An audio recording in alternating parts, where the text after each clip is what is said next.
We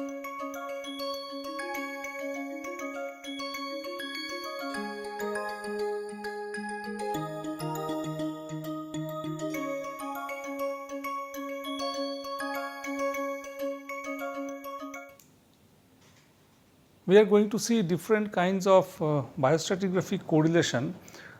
We have already seen the classical approach where at location A and B two successions are given, and say we are dealing with two taxa 1 and 2. Taxon 1's first appearance datum FAD1, last appearance datum LAD1, and taxon 2's first appearance datum FAD2 and the last appearance datum LAD2 are found in A. Same things are observed in succession B. Now, one can link or correlate FAD1 in location 1 with FAD1 with location B, same thing with FAD2, LAD1 and LAD2. This has been described. We are going to see a graphic correlation in a different way. AB Shaw in 1964 started such a study, and a similar technique is also performed in magnetostratigraphy. When magnetostratigraphy will be described, a similar graphic approach will be demonstrated there.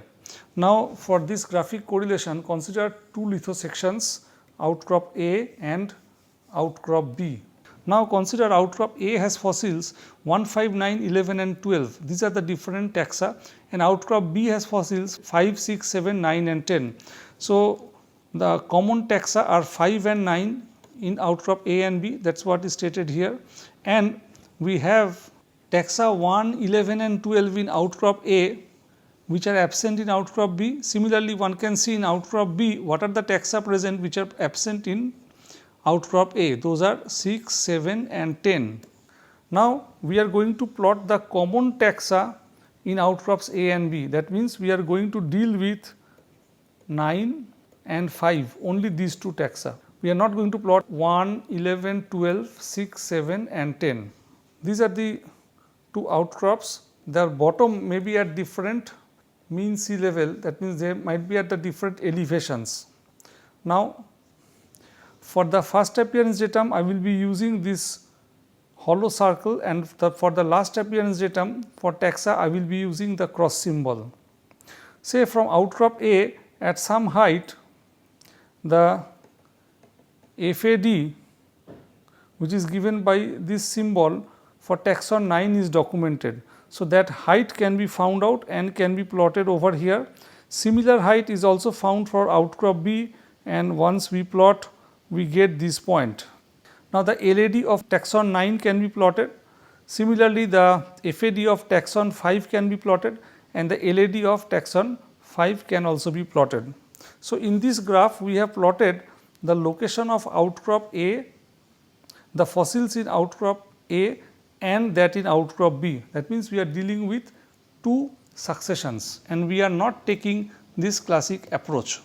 Once we join point 9 and 5 by a straight line, it passes through the origin O, and this line is known as the line of correlation. But note, what we are doing right now is very ideal situation. So, in this way, it is a graphic correlation of the sections outcrop A and outcrop B. Once the LOC line of correlation is defined, events unique to one outcrop can be projected at another. What does it mean? Suppose in this outcrop A, some event has been understood as X. This event can be volcanic ash deposit, and I do not know in outcrop B where the X is lying. I can call it XA. Where XB is lying, I do not know. So, what to do? This XA distance from the base can be found, and say it comes here and plots and move vertically up. I get this point, and from here I move horizontally and I reach some distance in outcrop B, and we say that okay, look, this is that distance XB. Finding one XA event in outcrop A, the corresponding XB has also been found in outcrop B. This is the meaning events unique to one outcrop can be projected at another. You can put a question, why in outcrop A only it is found and why not in outcrop B?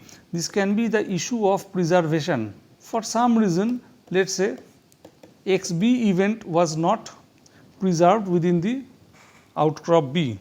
Say there was a thin volcanic ash deposit and then that ash deposit got eroded. So, there is a loss of information. What is the meaning of events? They can be non-paleontological, and as I was telling, volcanic ashfall, how to recognize in the sediment, it can be identified as the bentonite deposit. And in this way, a composite standard reference section, in short composite section, and as abbreviated CS, can be produced.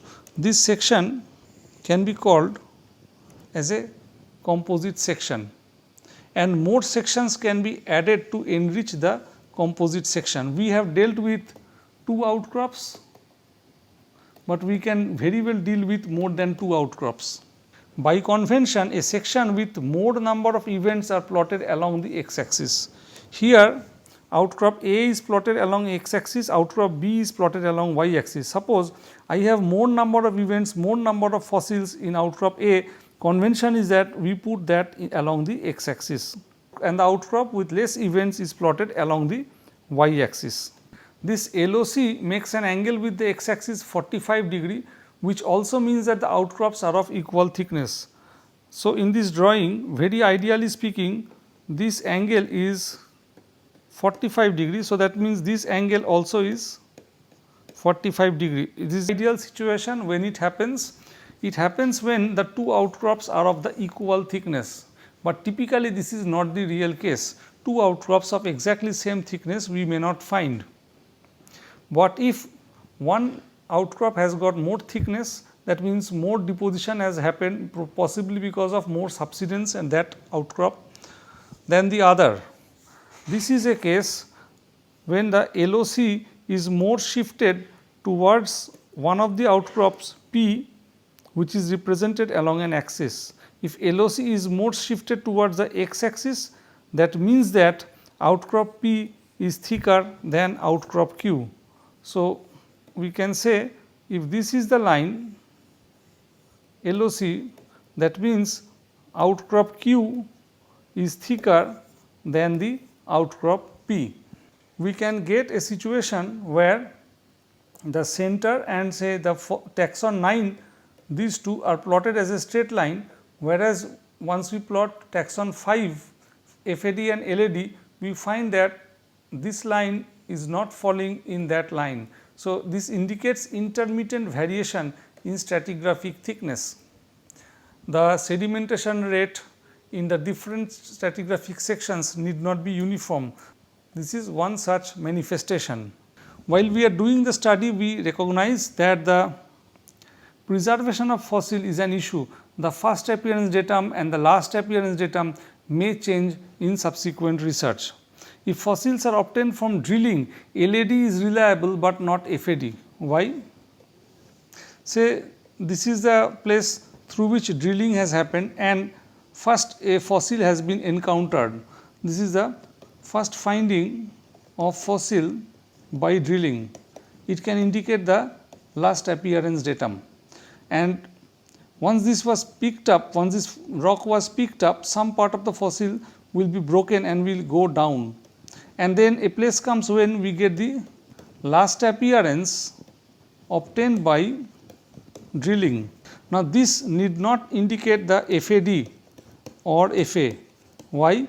Because suppose this was the last appearance, but when you were picking up this material, some fragments move further down. So, this is a problem actually to document the FAD, LAD by drilling process. So, some researchers take this data more relevant and error free than this one. This is a case that paleontologists have seen in their research. Suppose for a taxon 1, FAD1 and LAD1 is defined, and for taxon 2, FAD2 and LAD2 have been defined. Then in future research study in the year B, where B year is more than A, the FAD2 actually goes down to here FAD2 dash, and here LAD1 actually moves up here to LAD1 dash.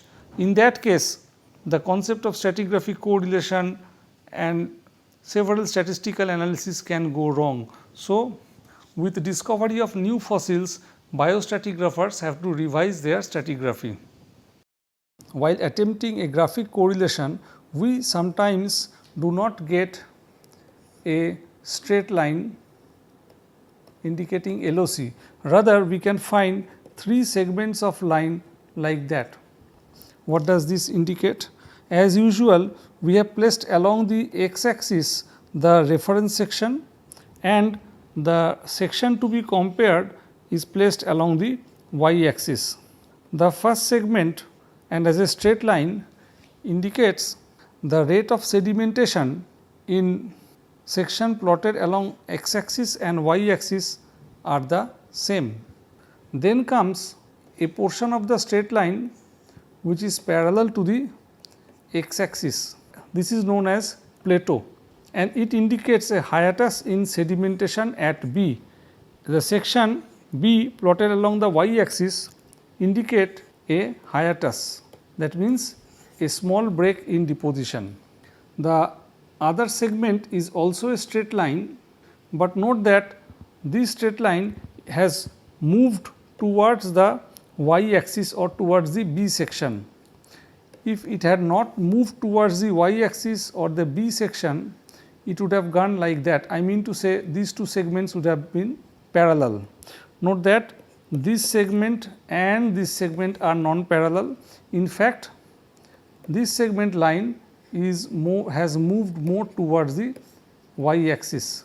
So, this indicates a higher sedimentation rate at section B than at section A.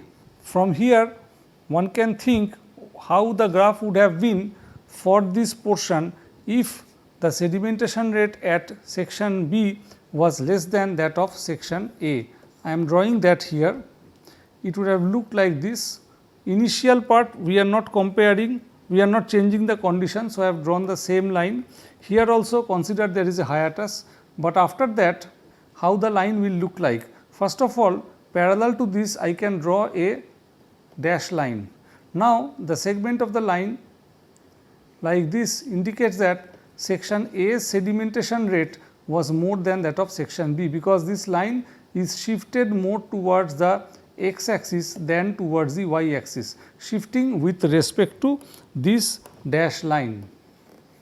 If we have understood the previous slide, here is a work for the student. It is self explanatory. Section beta is plotted along the x axis and section alpha has been plotted along the y axis. Please go through the caption and you will be able to follow.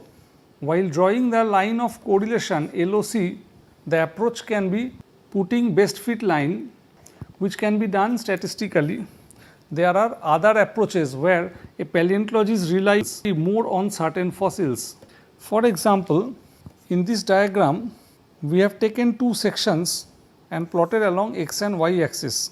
The star indicates the last occurrence of taxon, and the bold black circle indicates the first occurrence of taxon, and those are plotted.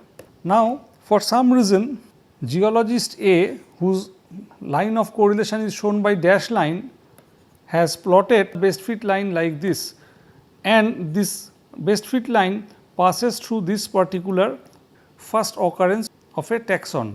That means, here this geologist A has relied more on this appearance, and his line of correlation is passing through this particular point. What can be the reason? Maybe he is finding that this particular fossil, let us call it X, is identified with more confidence than the rest of the fossils. On the other hand, with the same data set and with a different training, geologist B has plotted this line as the best fit, and he has chosen this last appearance of a taxon Y as more important. So, the geologist B has more relied on taxon Y than the other fossils. In biostratigraphic studies, let us look at the approach of John Alroy in 1994, appearance event ordination AEO. The beginning will be demonstrated here. consider stratigraphic position of 5 species 1, 2, 3, 4 and 5. In locality 1 we have got 1 and 2 co-occurring, 2 and 3 co-occurring at same horizon. In locality 2, 2 and 3 co-occurring, then species 4 and then there is species 5. In locality 3, 1 and 2 co-occurring, we do not find 3 but find 4 and then we find 5. Suppose this is the information available, then we create FL statements, and for that we will use a syntax x less than y. This means FAD of taxon x predates LAD of taxon y. What it means? Here the first appearance of taxon 1 predates the LAD of taxon 3. So, as per this symbol I will write, and such a writing can be found here. Now, in case of co-occurrence, where are the co-occurrences? I am finding 1 and 2 co-occurring, 2 and 3 co-occurring. In such cases we write 1, 2 and 2, 1, and for this we will write 2, 3 and 3, 2. Of course, here 1 does not mean the number 1 and 2 does not mean one step more than 1. For this reason, while this is understandable, this also has to be understood. Similarly, this is well understood, but 3 less than 2 has to be understood in the way we have defined the FL statements. So, we find this here and this here, and 3 more than 2 can be found here, and this one 3 less than 2 is found here. So, if I write A more than B and A less than B, this indicates co-occurrence of A and B taxa. Now, in location 1 the FL statements have been made, in location 2 the FL statement has been made, and also in location 3 we have made the FL statement. We find that some of the writings are inside brackets. What this means? When the FL statements in the previous location, such as location 1, are already made, this and this can be found, and therefore in location 2 this FL statement is nothing new, therefore they are kept inside bracket. So, writing inside bracket means not new. Similarly, 4 more than 2 can be found here, and in this way all these FL statements are already made, therefore they are kept inside bracket. Now, from the FL statement we are going to move into the following matrix construction. Here the FADs 1, 2, 3, 4, 5 are plotted, and in the row the LADs 1, 2, 3, 4, 5 are plotted. Here we are using this notation, FY means FADY, FAD1 and LAD1. What should be the relation? FAD1 and LAD1, this is the relation. Whenever we are dealing with the same taxon as the subscript, then we follow this convention. For example, FADT is less than LADT. Here when I say less than, it is the less than symbol. Therefore, between FAD2 and LAD2 I will use this symbol, FAD3 and LAD3 I will use this symbol, FAD4 and LAD4 this symbol, and FAD5 and LAD5 this symbol will be used. Therefore, this diagonal all consists of this symbol without any problem. Now, I will take FAD1 and LAD2. What should be the symbol? For that I look into the FL statement in location 1, this is the symbol, therefore, this symbol has been used. Now, in this way FAD1 and LAD3 we will find this symbol from the FL statement, and similarly the rest are filled up. Here FAD5 and LAD1, I cannot use this symbol. We do not see this symbol anywhere from the FL statement. Therefore, this symbol is not used and is left vacant. Now, we are going to make a composite event sequence. For that, we define Fy means FADY, Ly means LADY.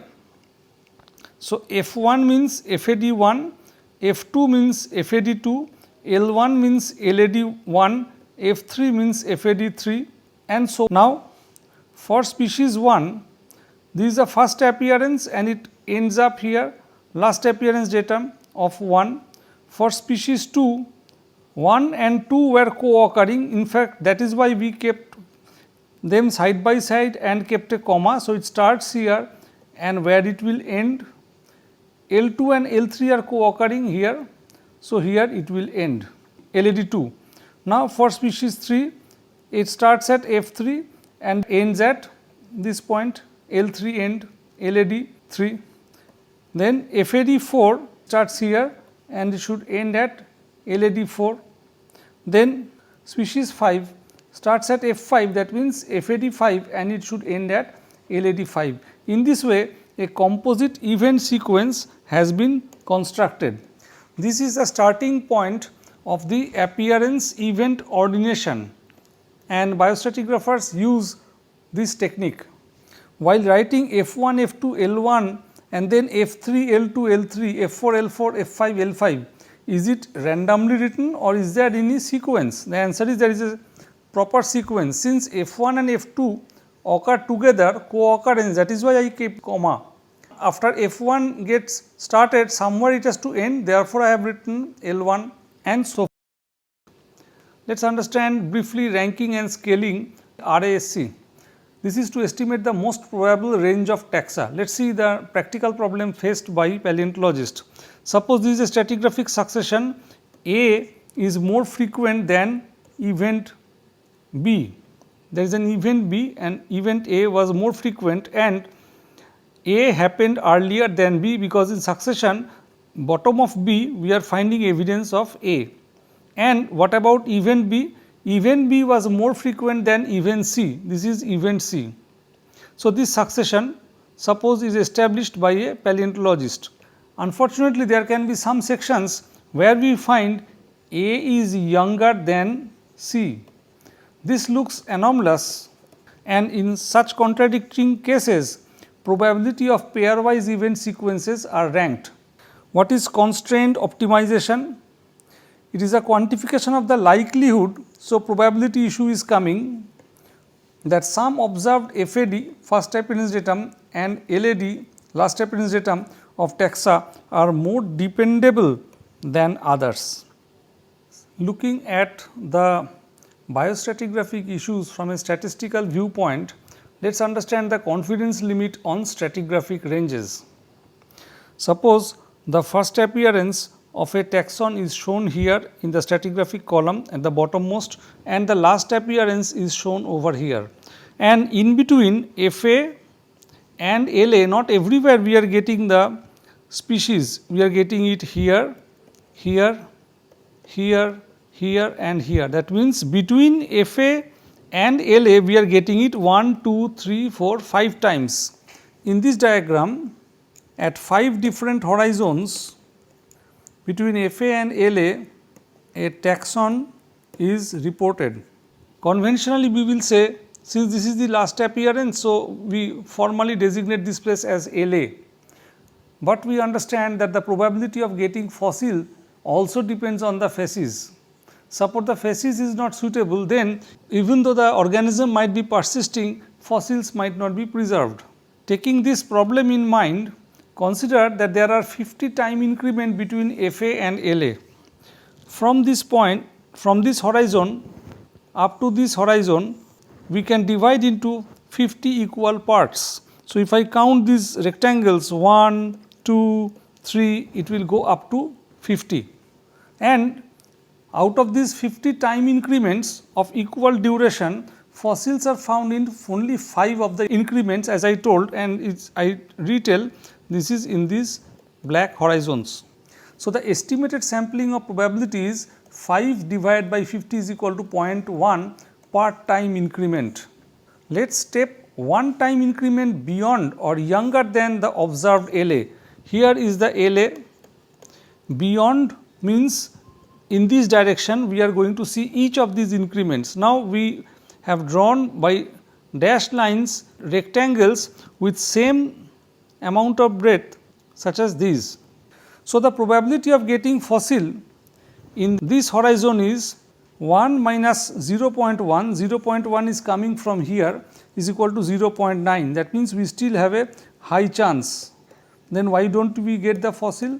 Maybe some phases variation has happened. So, go back to field and again check the rock type in detail, the rock association also, and if I go to the next increment here, the probability of getting fossil is 0.9 square, which is 0.81, that means the probability is reduced.